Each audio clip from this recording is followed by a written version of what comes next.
धीरेन्द्र शास्त्री चमत्कारी है तो उसका भाई जेल में क्यों चला गया? मोदी कहता मैं पिछड़ा हूँ जी, मैं देश का प्रधानमंत्री बन गया, मैं गरीब था। ये ब्राह्मणवाद की औलाद है और ये वैसे ही चलेंगे।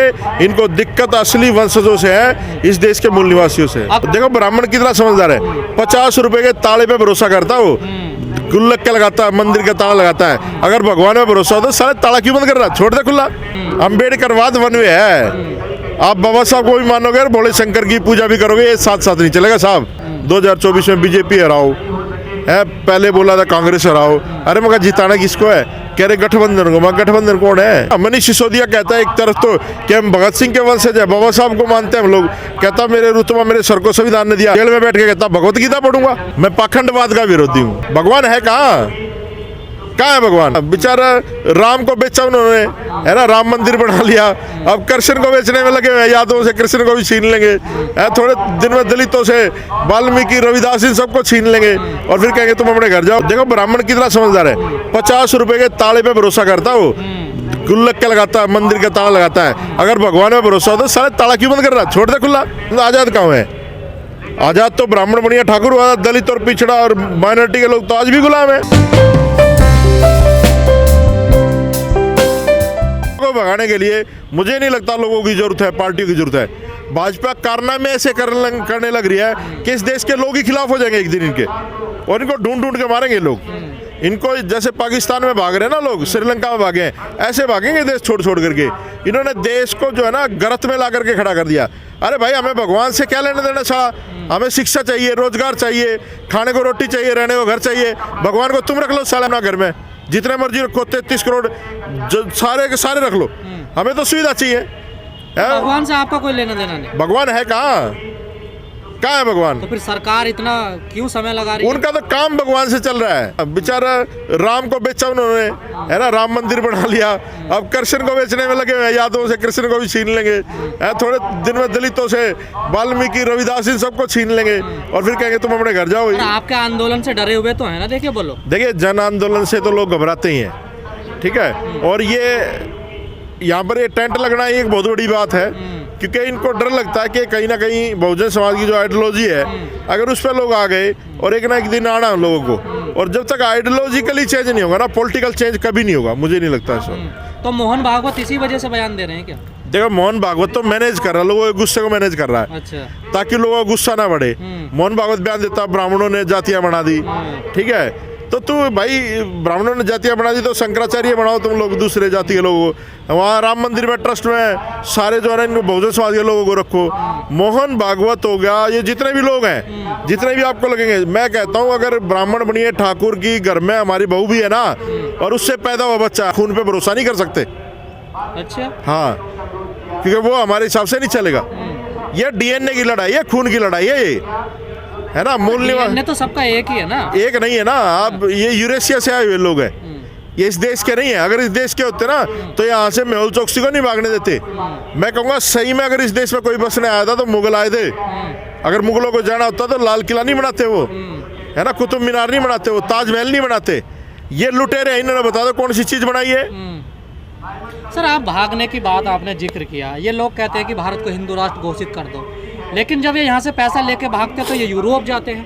हिंदू राष्ट्र नेपाल है, उधर क्यों नहीं जाते ये लोग? आप एक चीज देखिए ना, जिन अंग्रेजों को हम यहाँ से भगाने के लिए लड़े थे, उनके देश में जाने के लिए 45 लाख रुपए देते हैं, डोंकी करके जाते हैं। वीजा लगवाने के लिए लाइन में खड़े रहते हैं लोग। तो आप समझिए कि अंग्रेज कितने अच्छे थे।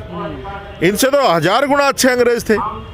ये तो आपको तो काले अंग्रेज हैं, लेकिन अंग्रेजों जैसे नहीं है लोग। आप लोग तो चाहते थे अंग्रेजों का शासन और रहे देश में। नहीं, हम तो चाहते हैं, हम आजाद कहाँ हैं? आजाद तो ब्राह्मण बनिया ठाकुर हुआ, दलित और पिछड़ा और माइनॉरिटी के लोग तो आज भी गुलाम है। आप कहते हैं ये लोग यूरेशियन है, बाहर के हैं, इनका डीएनए नहीं मिलता, लेकिन बाबा साहब ने तो सबको नागरिकता दे दी ना, समान। यहाँ देखिए नागरिकता दे दी, लेकिन वो नागरिकता संविधान से कहाँ चल रहा देश? देश तो चल रहा है करवा चौथ रखेंगे जी, हम होली मनाएंगे जी, दिवाली मनाएंगे। सारा देश तो इनसे चल रहा है। बाबा साहब तो इन चीज़ों के खिलाफ थे। अब बताइए, मेरा बाप मर गया, मेरी माँ से मैंने पूछा करवा चौथ नहीं रखती थी क्या तू? वो माँ भी मर ली 1 साल पहले। तो ये फिर क्यों मरते हैं लोग? वो आस्था है ना लोगों की। ऐसी आस्था क्या लेना देना हमने, जिससे हमारा आर्थिक विकास ना हो, हमारा एजुकेशन में कोई उसका सिस्टम ना हो। ऐसी आस्था का कोई फायदा नहीं, सिर्फ ब्राह्मण को फायदा हो रहा है। देखो ब्राह्मण कितना समझदार है, 50 रुपए के ताले पे भरोसा करता है, वो गुल्लक के लगाता है, मंदिर का ताला लगाता है। अगर भगवान में भरोसा हो तो सारे ताला क्यों बंद कर रहा है, छोड़ दे खुला। भगवान कुछ नहीं है, सब कुछ इंसान का बना हुआ है, ब्राह्मण का बना हुआ है। पर चोरों की कमी नहीं है ना देश में, से मंदिरों से मूर्तियां चोरी हो जाती हैं, तो वो तो पैसा है देखिए। तो जो अपनी सुरक्षा नहीं कर सकता वो भगवान के साथ, तो ये स्पष्ट है, जब मूर्तियां चोरी होती तो भगवान है ही नहीं। आप इतना सनातन संस्कृति का क्यों विरोध करते हैं आप? मैं सनातन संस्कृति का विरोधी नहीं हूँ, मैं पाखंडवाद का विरोधी हूँ। मैं ये नहीं कहता कि आप किसी को मान लो, आप भगवान को मानो, क्रिश्चियनों को मानो, जिस मर्जी को मानो, आपका व्यक्तिगत मसला है ना। आप चौराहे पे खड़े होकर जय श्री राम अल्लाह अकबर कैसे कहलवा सकते हो? मैं तो नहीं मानता भाई, जो जबरदस्ती हो रही है। कोई जबरदस्ती है क्या? नहीं मानते। तुम्हारा व्यक्तिगत मसला, किसी को भी मानो। बाबा साहब ने कॉन्स्टिट्यूशन में दिया है कि आस्था जो है वो व्यक्तिगत मसला है, कोई किसी की पूजा करे, कुछ भी करे, हमें क्या लेना देना उससे। और जो साधु संत सपना देख रहे हैं हिंदू राष्ट्र बनाने का, उनका सपने का क्या होगा? साधु संत तो पता है आपके इनके कैसे हैं, सारे तो जेलों में पड़े हैं। तो यार इसको छोड़ दो, ये सारी चीजें गलत बताते हैं ना। देखिए मोहन भागवत ने कहा कुछ ग्रंथों में स्वार्थी लोगों ने गलत लिख दिया, उसकी समीक्षा होनी चाहिए। नहीं, वो जो भगवान ने बनाए थे वो कायन के ग्रंथ थे, वो तो लिखे रखे हुए ना, वो निकाल के लिया। फिर मान लो दूसरे में कॉपी पेस्ट कर दिया, तो जो ये तो कहते हैं ग्रंथ जो भगवान ने बनाए वो अब निकाल के लिया वही। तो जो बात आप इतने लंबे समय से कह रहे हैं मोहन भागवत, उस बात को मान तो रहे ना। देखिए अब आपकी बात मान रहे हैं। देखिए जो बातें हम लोग 50 साल में फैला पाए, ये एक दिन में उसको खत्म कर देते हैं। इस आंदोलन को, बहुजन आंदोलन को मान्यवर काशीराम जी ने, बाबा साहब अम्बेडकर ने पूरी दुनिया में फैलाया। ये 2 मिनट में कह करके उस बात को खत्म कहते ब्राह्मणों ने जातियां बनाई। ब्राह्मण तो इसके पुतले नहीं फूक रहे मोहन भागवत के, ब्राह्मण तो इसको गाली नहीं दे सकते। दे तो रहे हैं, विरोध हो तो रहा। कुछ नहीं हो रहा विरोध, वो जानबूझ कर, बस वो थोड़ा सांकेतिक है। ये बहुजनों को रोकने का एक तरीका है कि इनकी भाषा बोलने लग जाओ, इनका वोट ले लो। तो आप साधु संतों को डराओगे? धीरेन्द्र शास्त्री का दरबार नहीं लगने दे रहे हैं मध्य प्रदेश में। देखिए धीरेन्द्र शास्त्री चमत्कारी है, तो उसका भाई जेल में क्यों चला गया? उसका भविष्य देख लेता ना वो। तो ये सब पाखंड है, पाखंड लंबा चलने वाला नहीं है। इनके भगवान में ताकत है तो यहाँ गिरा देना बिजली, सड़ा मार दे सारे नेताओं को। आप लोगों पे आरोप है कि जो अम्बेडकरवादी जो है ना, पिछड़ों को गुमराह कर रहे हैं, उनको बहका रहे हैं। देखिए ये आरोप जो है ना, जिनको डर लगता है अम्बेडकरवादी होने से, आप सोचो वो इंसान कितना महान होगा जिसके पुतले आज भी तोड़े जाते हैं, है ना। उस इंसान से, उसके पुतलों से भी डर है। रात के अंधेरे में है, रात के अंधेरे में चोर आते हैं, ये मनवादी आते हैं, उसको तोड़ के जाते हैं। क्या डर है भाई बाबा साहब अम्बेडकर से? उसकी आइडियोलॉजी से डर है कि सब अगर अम्बेडकरवादी हो गए तो ये मानवता आधारित देश बन जाएगा। और जो मानवता आधारित देश होता है उसमें धर्म की जरूरत नहीं होती। हमें धर्म की जरूरत नहीं, हमें मानवता की चाहिए। बहका रहे हो आप लोग? पिछड़ा तो अपने आप ही बहका हुआ है। मोदी कहता मैं पिछड़ा हूँ जी, मैं देश का प्रधानमंत्री बन गया, मैं गरीब था। अरे भाई बढ़िया है तू, है ना। 2 बड़ियों ने पूरा देश बेच दिया, तीसरा लाला जी पैदा कर दिया है। इसने दारू एक के साथ एक फ्री, और मनीष सिसोदिया जेल में जाएगा तो कह रहा उसको भारत रत्न दो दी, है ना। 10 महीने बाद सत्येंद्र जैन को कह रहा कि अब इस्तीफा दे दे भाई, दूसरा भी चला गया, है ना। तो ये क्या है? ये सब लोग चाचे ताऊ जानबूझ के फंसाया जा रहा है ना। मैंने तो इस्तीफा क्यों लिया उसने? इस्तीफा ना तो सत्येंद्र जैन भी तो 10 महीने से जेल में पड़ा है, उस तरह उसने इस्तीफा नहीं लिया। ये सारे के सारे ये ब्राह्मणवाद की औलाद है और ये वैसे ही चलेंगे। इनको दिक्कत असली वंशजों से है, इस देश के मूल निवासियों से। अखिलेश यादव कह रहे हैं कि हम शूद्र हैं। देखिए अखिलेश का तो पता ही नहीं चलता, वो कभी होली भी मनाता है, वो तो शिवरात्रि भी मनाता है। देखो ये जो आइडियोलॉजी है ना, ये वन वे है, अम्बेडकरवाद वन वे है। आप बाबा साहब को भी मानोगे और भोले शंकर की पूजा भी करोगे, ये साथ साथ नहीं चलेगा साहब, है ना। तो ये चीजें साथ नहीं चलेंगी, आपको एक तरफ होना ही पड़ेगा, नहीं तो आप किसी तरफ के नहीं रहोगे, है ना। आप तो पूरा जोर दे रहे हैं ना, देखिए। लेकिन वो मैनिपुलेट सा कर रहे हैं ना। अभी अम्बेडकर आना बाकी है उनमें, अभी तो टूटियां धुलवाई थी, घर का शुद्धिकरण करवाया था, अभी तो बहुत कुछ होना बाकी है इनका। तो ये जो पिछले कह रहे हैं हम हिंदू नहीं है, तो इसका कोई फर्क पड़ेगा क्या? देखिए जो जागरूक लोग हैं वो ये कह रहे हैं हम हिंदू नहीं है, है ना। लेकिन कुछ पिछड़ा ऐसा भी है जो राम कथाएं करवा रहा है, जो कृष्ण के भजन करवा रहा है, जो बजरंगबली के कथाएं करवा रहा है। तो अभी टाइम लगेगा, दलित भी पूरा नहीं जागा, अभी तो 15-20% ही लोग जागे हैं। दलितों में मनोवाद बहुत है, अभी तो आइडियोलॉजी धीरे धीरे फैलेगी। और हमारे के रास्ते कितने कठिन है ये देखो ना आप। पुलिस इनकी, फौज इनकी, संविधान इनका, कानून इनका, सब कुछ इनके हिसाब से चलता है, फिर भी हम लोग लड़ रहे हैं, कितनी बड़ी बात है। फिर भी आप भारी पड़ रहे हैं इन पर, देखिए। तो ये आइडियोलॉजी की लड़ाई है ना, जिसका आइडियोलॉजी समझ में आ गई वो लड़ेगा।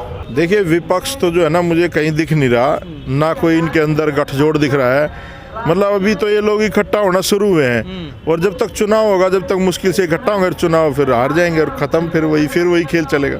कहाँ इकट्ठे हो रहे सर? ममता बनर्जी कह रही है हम अकेले चुनाव लड़ेंगे, मायावती कह रही है हम अलग चुनाव लड़ेंगे। देखो मायावती का तो आपको पता ही है क्या हाल है ना। ममता बनर्जी भी मनुवादी है ना। ये तो लोग, इनका टारगेट फिक्स है कि बीजेपी की सरकार बनवानी है, जैसे मर्जी बनवाए, इन लोगों को पक्का इनका। तो जो बहुजन सपना देख रहे हैं 2024 को, सपना पूरा नहीं होगा? नहीं, बहुजनों की सरकार इस देश में कभी नहीं बननी।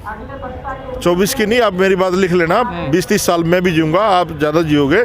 इस देश में बहुजनों की सरकार कभी नहीं बननी। ऐसा क्यों लगता है आपको? ये ऐसा इसलिए लगता ना, बहुजन समाज के जो लीडरशिप है वो अपने समाज के प्रति ईमानदार नहीं है, और जिस समाज का लीडर समाज के प्रति ईमानदार नहीं होता उनके कभी हुक्मरान नहीं बनते। हाँ, कभी जैसे यूपी में सरकार आ गई, कभी कहीं आ गई, ऐसे छूट गई है तो इनको दे देंगे वो कि आप लोग थोड़ा गुजारा कर लो, लेकिन इनको फुल फ्लैग कभी इनका प्रधानमंत्री मुझे नहीं लगता बन पाएगा। तो नेता बेईमान है? नेता सारे ही बेईमान है। तो ये फिर जो आंदोलन हो रहे हैं, इतनी बात हो रही है बहुजनों को इकट्ठा करने की, देखो बहुजनों को इकट्ठा करने की बात तो हो रही, लेकिन जो लीडरशिप है, जो आप यहाँ भी देख लो कार्यक्रम में जो स्टेज पे बैठे लोग हैं, ये इकट्ठा नहीं है। समाज तो इकट्ठा ही है, 100 किसी के साथ जाते हैं, 1000 किसी के साथ जाते हैं, 10,000 किसी के साथ जाते हैं, लेकिन जो लेके जाते हैं वो इकट्ठा नहीं हो रहे। उनके अपने पर्सनल जो है ना, उनकी इच्छाएं हैं जो बीजेपी, कांग्रेस या और पार्टियां पूरी कर देंगे, इसलिए हांडरे धक्के खाते हैं। लोग तो कह रहे हैं 22% आप हैं, 21% माइनॉरिटी है, दोनों ही मिल जाए तो सरकार बना लेंगे, पिछड़ों की जरूरत भी नहीं पड़ेगी। लेकिन इनके पास कोई प्लेटफार्म तो होना चाहिए ना ऐसा, जहाँ पर मिलेंगे कहाँ पर। अभी एक पर्चा दिया मेरे हाथ में, 2024 में बीजेपी हराओ है, पहले बोला था कांग्रेस हराओ। अरे मगर जिताना किसको है? कह रहे गठबंधन को। मैं गठबंधन कौन है? कह रहे जी लग रहे हैं अभी करने में, करो फिर। तो आपको उम्मीद नजर नहीं आ रही? बिल्कुल नहीं, मुझे नहीं लगता। मुझे तो ऐसा लगता दोबारा बीजेपी आएगी। दोबारा बीजेपी? हाँ, नहीं सपना नहीं, मैं कड़वी बात कह रहा हूँ, सच्चाई है ये। क्योंकि ना बीजेपी के पास एक ऐसा सिस्टम है, उसको ब्रेक नहीं कर सकते अभी ये लोग। इन्होंने पूरा देश हाईजैक कर लिया है, और ये जो तोता इनके पास है, ईवीएम जो मशीन है इनकी, वो सीबीआई और ईडी की तरह ही है ना। देखो आप, चुनाव हुए थे 3 राज्यों में, गुजरात बीजेपी ने ले लिया, हिमाचल कांग्रेस को दे दिया, पंजाब लाला जी को दे दिया। ये तो मिल बांट के खा रहे हैं।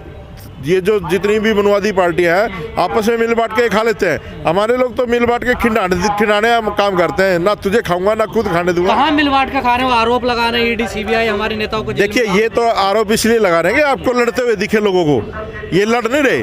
अरेस्ट करना तो केजरीवाल को करो, बेनिफिशियरी कौन है इनका, गिरोह का मुखिया कौन है, उसको करो ना, लाला जी को पकड़ो। लाला जी से बड़ा चोर तो मुझे नहीं लगता इस धरती में कोई होगा, है ना। मनीष सिसोदिया कहता है एक तरफ तो कि हम भगत सिंह के वंशज है, बाबा साहब को मानते हैं हम लोग, कहता मेरे रुतबा मेरे सर को संविधान ने दिया। जेल में बैठ के कहता भगवत गीता पढ़ूंगा, है, कहता मैं ठाकुर हूँ, राजपूत हूँ, है, तो अपनी राजपूताई दिखा ले। केजरीवाल तो कहते हैं सब चोर हैं जी, सब चोर हैं जी, अब तो उनके मंत्री जेल में जा रहे हैं। देखिए, ये वही बात है जैसे ब्राह्मण बैठ के मंदिर में कहता ना कि भगवान तुम्हें सब कुछ देगा, तुम मुझे सब कुछ दो।